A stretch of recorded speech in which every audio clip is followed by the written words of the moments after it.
As you come up to 10, that is their God. That is 10. That is the hermaphrodite.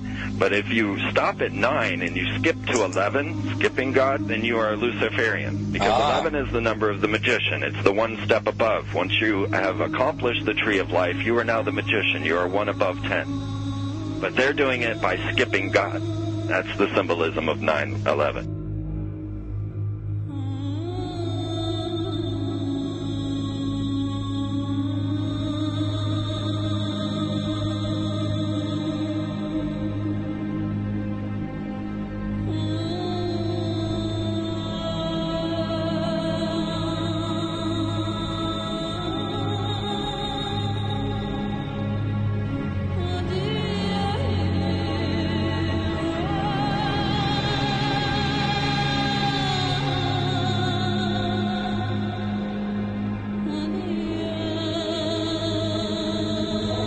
It is a big idea, a new world order.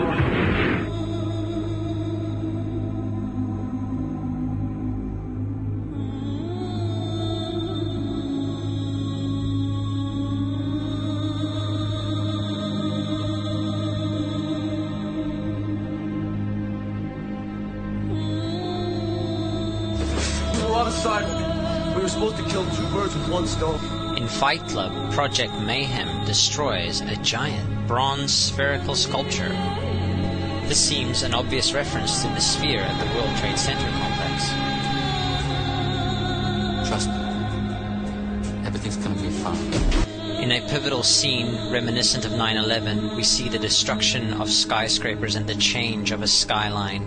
Second anniversary of the 9/11 attack on the World Trade Center, George Bush asked for an $87 billion increase in military spending.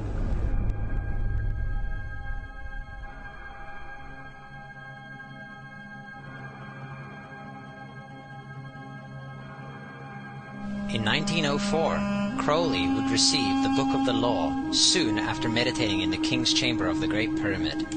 He claimed he had been contacted by a being called Aiwass.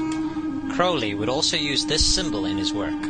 Some of its meanings are said to include a reference to the number 77 in Hebrew and a connection to the god Pan. Crowley made this drawing of a non-human intelligence he saw during a ritual.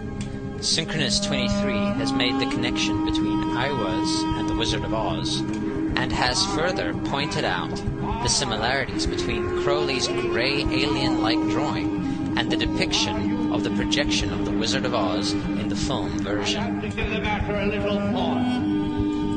The much overlooked theory has been put forward on the internet that when we are looking at George W. Bush, we are actually seeing Aleister Crowley's grandson. I have suggested that this video footage of George W. Bush reading The Pet Goat, coinciding with the start of the 9/11 mega ritual, is in fact a dedication of the 9/11 mega ritual to the great god Pan by Aleister Crowley's grandson.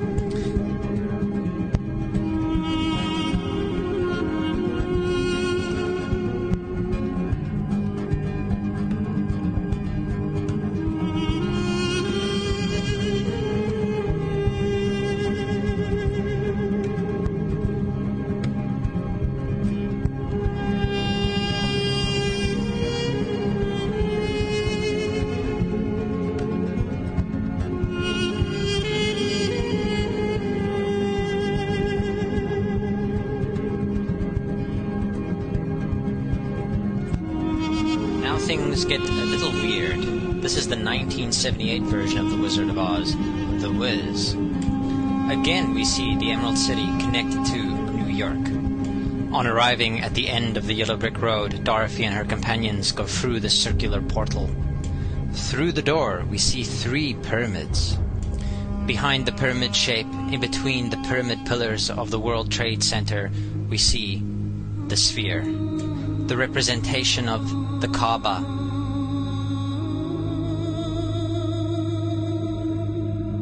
The inhabitants of Oz dance around the sphere in ritualistic fashion. Fashioned in giant letters over the dome of the sphere, we see the word Oz. Oz, symbols of Pan and Aiwass, seen smack at the heart where the new Aeon was ushered in, and where the Stargate was opened.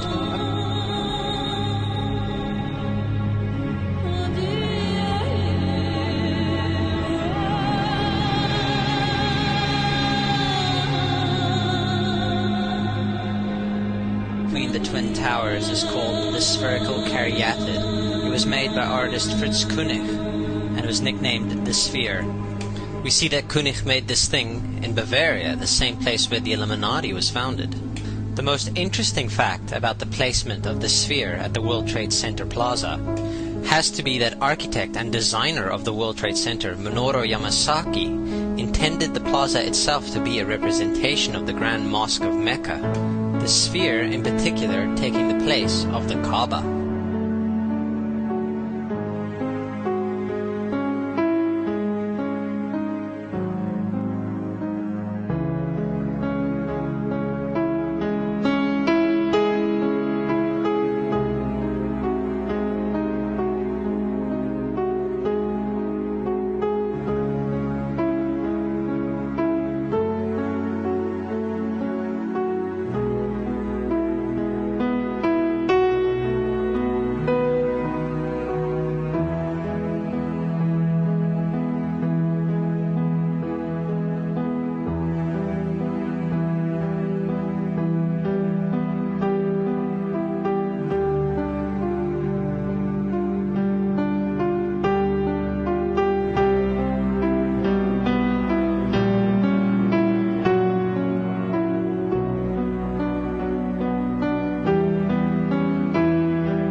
So, my friends, it's time you start placing your faith and your dedication to the one and only God, the everlasting creator of everything on earth and in the universe.